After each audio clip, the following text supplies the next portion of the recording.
Hey guys, my name is Hopkins Slangler and welcome back to another YouTube video. And for today's video, I have a special guest with me. He is a dear friend, mentor, someone I can go to when I need advice when it comes to sports medicine, and also someone who's just generally there to give me good advice. His name is Dr. Alfy olufade. Please introduce yourself. Hello, everybody. Alfy olufade. I'm a sports medicine physician, and I'm happy to join you guys today. Thanks for having me, Hopkins. No problem, no problem. Before we get into the interview, I kind of just want to talk about how me and Alfie met. So I met Alfie last year at the ISO Connect conference in Lyon last year, and one thing I can suggest to people, go to conferences, network, say hi to people, just talk to people. Sports medicine conferences, physio conferences, whatever sort of conference, it's all about the networking and the learning because you can build great relationships with people and you never know where these can lead. So, for example, I met Alfie last year and I had one of my placements in Atlanta this year in January. And I reached out to him and he was able to, first of all, he allowed me to shadow him for a day at his clinic, at the Emory clinic that he works at. So I was able to learn from him, ask him tons of questions, but also see how he treats his patients, treats and diagnose some of his patients.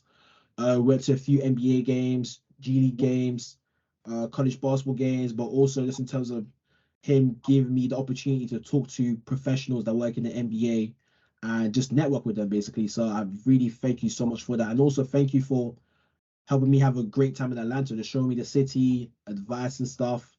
Thank you very much. And Well, all right, cool. Let's go. So the first question, so I kind of want to find out about your story. So like, what's your story like? Where are you from? Where were you born, raised, and stuff like that? yeah, so I grew up in Nigeria. I was born in Nigeria, lived there for the first 16 years of my life. Um, Kind of migrated here to this country with my dad, my mom, and three other siblings, and moved into New Jersey. In New Jersey is where I kind of interestingly enough, I finished high school in Nigeria, but because of age and other restrictions, I was kind of demoted back to 10th grade. So I had Mm. to finish up my 10th grade again, 11th and 12th grade, before I went to undergrad at Rutgers University in New Brunswick in New Jersey. Nice. And quickly talk to me, how was school in Nigeria compared to the States? Um, it was different. I obviously I think some of the in terms of resources, we didn't always have enough resources in terms of a lot of computer stations and different things like that. I think we had a couple of computers for the whole school. Obviously, that was a few decades ago, and I know things have kind of changed drastically since then. But back then, so I think resources was one that was a little bit different. The more I think about it, I think in terms of the studies and the quizzes and tests, it was extremely rigorous as well too. I think there was no most of the tests and quizzes were more open-ended questions. So you had to write an essay or paragraph for most of the tests you took, as opposed to, in contrast to when you take a lot of the tests in US and the States and maybe other Western countries, it's more of like you pick either A, B, or C or type situation. So I think looking back at it, I think those were some of the big contrasts and differences that I noticed. Nice. Okay. And how was it growing up in Nigeria as well? Because some people obviously already know about African culture and stuff like that and everything, comparing that to the States, basically. Yeah, I think growing up in Nigeria, I mean, at that point in my life, that was kind of all I knew. And looking back at it, I think there's a couple of things that stands out.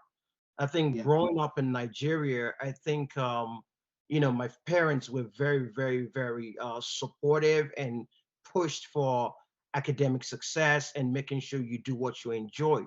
So I definitely got the support and backing of my parents and my immediate family to kind of go and push to whatever you want to do. I think that's number one. I think in a lot of African countries, as well as in Nigeria, I think it's more of a community-based environment, meaning what you do and your representation of your dad and your mom, but you're also a representation of your uncles, your aunts, wherever it is in that family, that niche that you belong to. So I think those are kind of some of the things that stood out to me. I grew up in a middle class home. where, like I mentioned, it was I have an older brother and two younger sisters, and we enjoyed it. It was fun. We had a I still remember reflecting back. There were a couple of childhood friends that we hung out together. We studied together. We went to parties and hung out together. And I'm happy to say a few of them actually 30 years after that, I'm still able to kind of consider them friends. And we have talks and we meet up. I think that's kind of what I remember. The family first, the community environment, as well as the strong support base that we have. Nice. Thank you for sharing that. And let's go towards your studies. So you said that you studied medicine. First of all, what kind of inspired or pushed you towards medicine? So I think for me, my dad being a physician, my mom being a nurse, I kind of already had that initial, I guess, understanding of the basics of it. But I think maybe contrary to a lot of Nigerian and African or maybe other families, my dad or my parents didn't necessarily push me to say you have to do medicine. I think it was something that I saw, explored, observed from afar. I realized that I like science, I like biology. And I think so those are kind of the steps that it took for me to kind of say, you know what do I enjoy? Who am I? What are my strengths? I realized I like science, I like biology, I like the anatomy, I like physiology. I think so those are the things that kind of drew me to thinking about medicine. Um, then after kind of thinking about doing medicine, I think the next step for me was trying to figure out what the next steps were. When I went to Rutgers University in New Jersey, I think I definitely owe some of the credit or some of the success to a strong undergrad program called Audacis, used to be called Access Med back then, to providing the structure, the support, the environments to continue to foster some of my interest in science, biology, as well as pathology, physiology, as well as kinesiology. Nice. And what sparked the interest to go into sports medicine? So yeah, the initial part was okay. I like science. I like medicine. That was kind of there. My anatomy class is one of the things that stood out to me. I was intrigued by the way the body worked. Um, as myself, I played a little bit of soccer growing up. I ran track in high school, and I was just a sports fan as well. I definitely spent a lot of time working out at the gym back then, and I was intrigued by just the way the body works. Enjoying sports, science. I think those are the two things that kind of made me think about sports medicine, which is pretty much trying to get athletes and non-athletes. It could be an average weekend warrior or even a 30, 40, 50-year-old person that enjoys what they do, that enjoys what keeps them active, trying to get these individuals to kind of continue to do what they want to do as safe as possible. Nice. And to the people who don't know, could you sort of define what sports medicine is? Right. So in summary, sports medicine is the idea of kind of helping treating athletes and non-athletes in the treatment of musculoskeletal issues and orthopedic conditions that they have. So it could be a shoulder strain, it could be a rotator cuff injury, it could be an ankle sprain, it could be a meniscus tear, it could be a tennis elbow, it could be a labral tear of the hip, any of this orthopedic as well as non-orthopedic issues. So it could be a concussion type situation. It could be UTI that you treat an athlete for. So it's the care of athletes from an orthopedic as well as non-orthopedic standpoint. That's pretty much what sports medicine is. Thank you for elaborating that because so in the UK we don't have a big emphasis on sports medicine, which confuses me because my first degree, sports therapy. So it's similar to physiotherapy, but it's not physiotherapy. So we got taught musculoskeletal. So we got taught MSK, and then we got taught how to treat athletes, how to assess them, how to treat them, all of those things. However, they never ever told us that this is sports medicine. So there's not a big emphasis on sports medicine in the UK, and I think that there needs to be a bit more because a lot of sports therapists, sports rehab, even physios, we don't even have like a sports medicine module or class or even a talk in universities. Not in my university. and I'm sure in other universities they don't really mention sports. So I think it's something that needs to be clarified a bit more. With. Thank you so much for sharing that. And how long have you been in the industry for? So how long have you been qualified for, and how's your experience been? So my journey included about 4 years in residency. I did 2 years of fellowship, and I've been an attendant at Emory as an assistant professor for about 10 years now. Could And we, just to cut you off, sorry, I don't want to stop your flow. Could you explain what a fellowship is and a residency? So, because some of my viewers are gonna be from the UK. right. So usually, the way the process works in the U.S. is you go to an undergrad school where you could do 4 years or 5 years, depending, or 3.5 years, depending on how long it takes you to complete your course and your curriculum. So that's undergrad studies that you do at a college or university. You will major in whatever strikes your interest. For me, it was biology and sociology. For other people, it could be psychology and fill in the blanks. After that, you apply.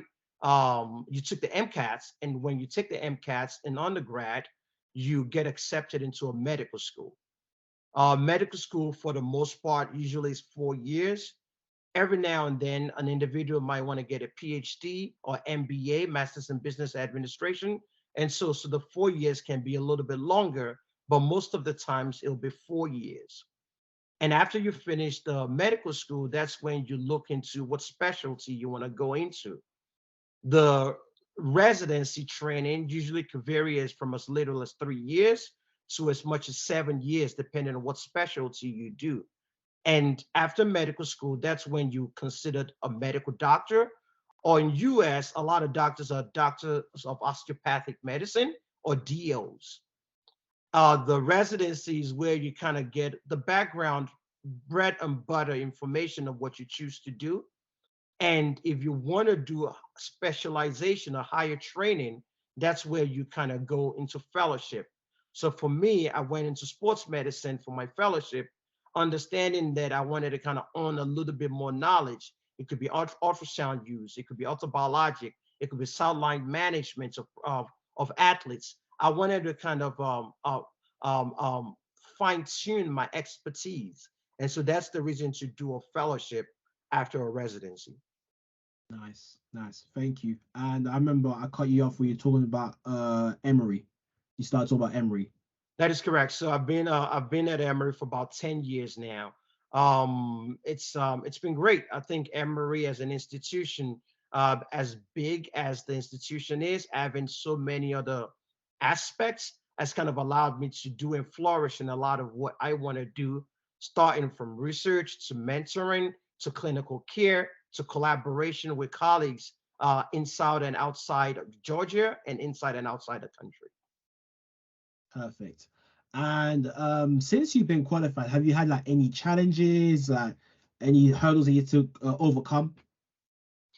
I think one of the things to realize going into medicine in general, and maybe sports medicine for me, is it's more of the journey.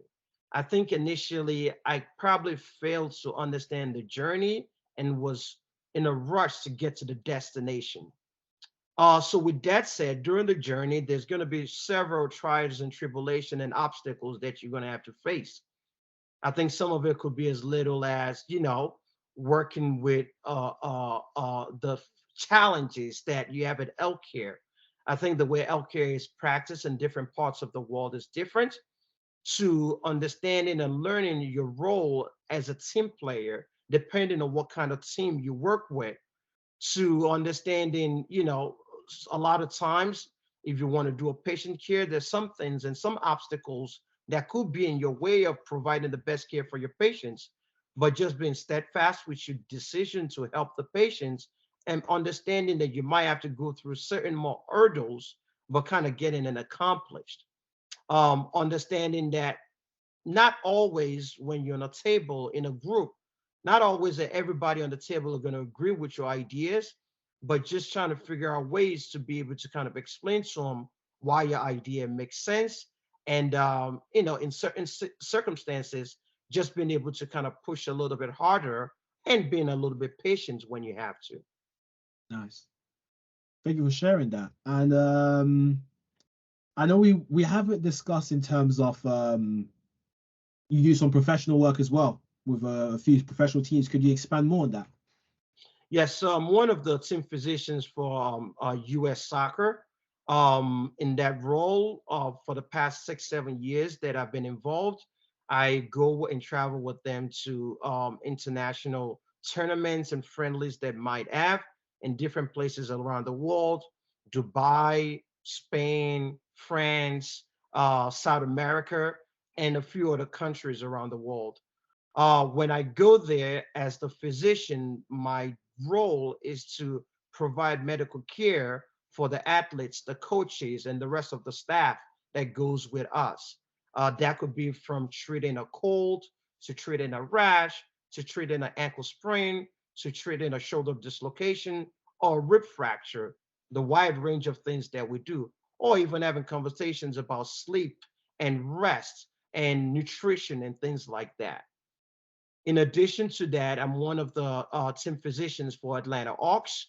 And in that role, I cover the games in terms of taking care of the athletes, that the Atlanta Hawks players, as well as the athletes from the visiting team that comes to play the team at the State Farm Arena in Atlanta. Similar type roles, mostly is to kind of do some of the management of sports related injuries that could happen from an ankle sprain to a concussion and a wide range of conditions like that. Nice. And just in terms of like, what sort of skills did you learn working, like differentiating professional athletes to like normal athletes, if that makes sense? Like, what's the difference in terms of training them?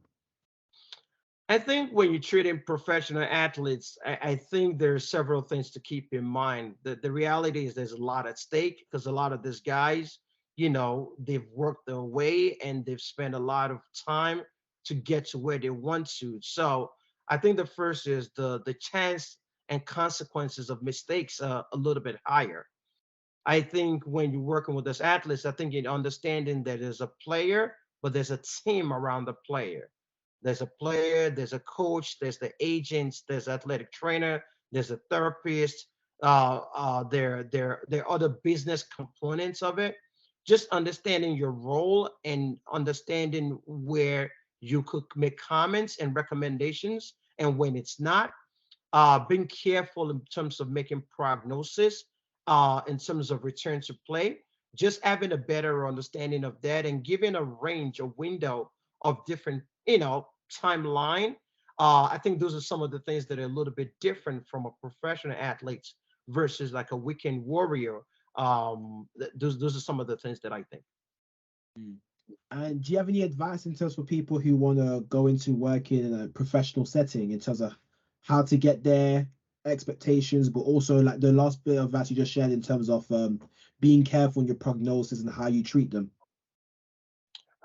I think my words of advice will be, I think sometimes, regardless of how good you are, it's sometimes about being at the right place at the right time. I think there are also people that are excellent at what they do. But I think just understanding that even if you're good, there are other skills to it. One is just, quite frankly, a little bit of luck, being at the right place at the right time. But when you provided that opportunity, having the skill set and confidence and experience to back the situation you are in. I think, like I mentioned earlier, I think the stake for a mistake, it's something to keep in mind because one mistake can kind of tarnish everything that you've done well for several years. So owning on your skills very well, being at the right place at the right time, like you mentioned earlier, staying connected and having a network of colleagues, mentors, sponsors, and people that have your interests, and people that could kind of give you some counsel and advice, people that have done it before, to make sure you don't kind of fall into some of the mistakes that people have had in the past. Thank you for sharing that. Um, do you or are you currently doing any research? Is that some of the things that you're interested in doing? And do you have anything that potentially coming out soon? Yeah, so I'm excited. We are going to be presenting one of the research projects that we just concluded at the FIFA Isokinetics conference coming up in a few months from now, and that's just looking to see if there's any gender difference in the muscles of the lower extremity in soccer athletes, and see if that predisposes them to more injury or not. So that's one of the ones that we just concluded. One of the couple of studies, projects that we're working on. One is to kind of see what platelet-rich plasma is, and talk about if there is a increased or what is the return to play likelihood when you do orthobiologics injection like PRP. Meaning, if you treat an athlete with a conventional treatment versus when you treat them with an adjunct treatment like PRP, do we have proof and evidence that they actually get back to sports a little bit faster? So we're working on that project as we speak right now. Another one that I have in mind is just trying to see if we could parallel and see what are the comparison or relationships between people that have L5 radiculopathy, lumbar radiculopathy, versus gluteus medius tendinopathy, to try to see what's the relationship of those two conditions, and discuss also the efficacy of treatments to treat those, including PRP. Thank you. Could you explain what PRP is? Because some people might know what it is. And that day when I was with you shadowing, PRP came up so much. So it was actually that day was a very interesting day, and just learning about PRP. So PRP is called platelet-rich plasma. The idea is, when you think about it, some of the conditions that we have, our body is doing the very best to heal, but sometimes they need a little bit extra effort, extra support in order for it to heal. So PRP is more a concept of using products from your body to kind of allow your body to heal a little bit better, a little bit faster. So usually what that entails is you take about 60 cc's of blood from the patients. You spin it in a centrifuge to get a concentration that has high level of platelet counts. The level of platelet counts could be as much as 5 times the normal in the body to as much as 10 times. And after you get that components, you inject it back into the source of the injury or where the condition is, usually with an ultrasound guidance. And the whole notion is it releases different types of growth factors that your body has to kind of stimulate better healing and faster healing at that location. The general field is called orthobiologics or regenerative medicine. I think it's a field that's here to stay. I think in the past, there have been some care or some options of treatment that have been provided or suggested, and sometimes they've been limited options. Corticosteroid injections have been done for several decades, and I might argue there's a limited role for it in MSK medicine, but the whole idea is to kind of find a little bit better option, less side effect concept, and better treatment. And sometimes it's just athletes that are not deserving or don't need surgery yet. This is just another method, another option of treating those conditions. Nice. And I remember when I was with you, you always sort of had the argument of like either getting PRP or steroid injections, because a lot of patients will know tons about steroid injections because that's what everyone talks about. But the PRP, that's when you need to educate them more on that. And I think you're right in terms of like the breakthrough that it has and how natural it is. It's a lot more beneficial. Do you have any advice for any upcoming young doctors you want to reach your level? Oh, thank you. I think my advice will be, it's a journey. It takes a little bit of time. It's trials and tribulations. Support yourself with similar-minded people. Support yourself or keep around you people that have the same motivations and same goals. When given the opportunity and when the opportunity comes, I think it's important to be prepared and be ready. Understand that it takes a team, understand that it doesn't take one person, understanding that your success is the other person's success. Learn that collaboration is actually good and can be good. At the end of the day, I think for me personally, looking back, I think I enjoyed the journey. I wished I enjoyed it a little bit more, but I think my recommendation is just enjoy each step for what it is, and understand that if you have the desire and you have the interest in doing it, it will happen. For some people, it could take a little bit more direct road. For others, it might take a couple of detours to kind of get to that destination, but it's something that can happen if you really, really want to do it. And in terms of you, do you have any goals or that you're trying to reach? Because I know right now you're working at roughly a relatively high level, but what's the next step for you? I think that's a good question, and I don't know if I have all the answers to that yet, and I think I'm still kind of mulling over it a little bit. I'm a big fan of community service and mentoring. I'm a strong believer that, I did not, and most of us did not make it where we are right now by ourselves. I think the goal is to kind of continue to do as much community service as mentoring as I could do. I think as physicians, I think it's important to care for our patients, but I think there are other ways in which we could care for our patients as well too, in addition to patient care. I think some of it could be some of the things like what you're doing right now, Hopkins, kind of sharing some information on social media, working with other people. It could be an industry of kind of finding other ways to kind of get to patients, teaching them how to live a good life. It could be nutrition, it could be exercise. So I have ideas, but I don't know if I have it concrete yet. But I think the whole idea Mhm. is kind of continue to provide ways of taking care of individuals, allowing them to live the best version of themselves and to live the I see. best life that they want to live. Yeah. And I'm not sure if you remember, but after we finished the shadowing day, I told you that how you're a really good mentor. You have the personable skills to, you got a good element of banter and a seriousness, and also you actually take time to teach because you literally there was a moment where you sat me down, you told me the difference between spondylolisthesis, spondylolysis, and you literally explained it to me in a way that made sense. Because I hear these conditions a lot. It never made sense to me. But after the day you explained it and you even drew it to the patient, like you gave the jelly analogy. And then I was like, okay, cool. From now on, that makes sense to me. That stuck to me. So I can see that mentorship in terms of like the role that you want to take place and furthering it. You should start school.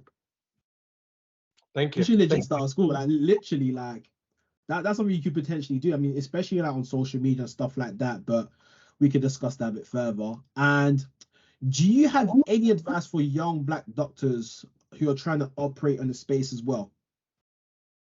I think my advice for them is and I really mean this because for at every single step you're in, there's always the next step. Been in practice 10 years. I do have great sponsors and mentors, and some of them are actually my colleagues. I think it's important to get the help or want to get the support for people that look like you. But I think it's also important to look for support for people that do not look just like you. I think it's important to be very careful each step we take, and that's just the reality because we should do our very best not to take too many missteps. So I think it's important to be very support yourself and stay in contact with people that have good interest for you, your best interest, and they want to continue to help you.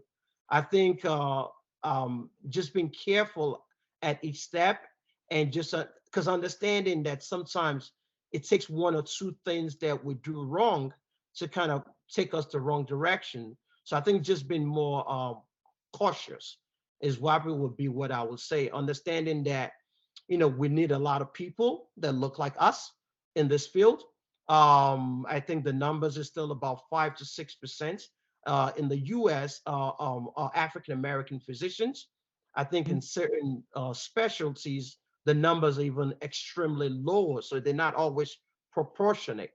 Understanding that we need you guys as males and females, men and women. Just kind of stay true to yourself, stay disciplined, continue to have those conversations, and know that it can happen and it will happen. Sweet. Thank you very much. I'm about to conclude the interview now, but before I do that, is there anything else you want to share? Hopkins, I just want to thank you again for having me on this forum. I agree. I think we met last year, and I think the relationship has gotten stronger and stronger since then. you can't necessarily plan ahead and say this is this guy or that's that guy or that's that person that I'm going to be able to connect with. But sometimes it just happens. So Yeah. I just want to commend you on your work that you're doing on this field. I think you're going to do big things and great things in the future. Thank I you. think one of the traits about yourself that I admire is being a go-getter. I think you have something in mind. You see it. You work towards getting there. You work towards getting that goal accomplished. So I just want to thank you for having me. I think it's been great having you come visit. It's good to have you as a friend. It's good to have you as a mentee as well.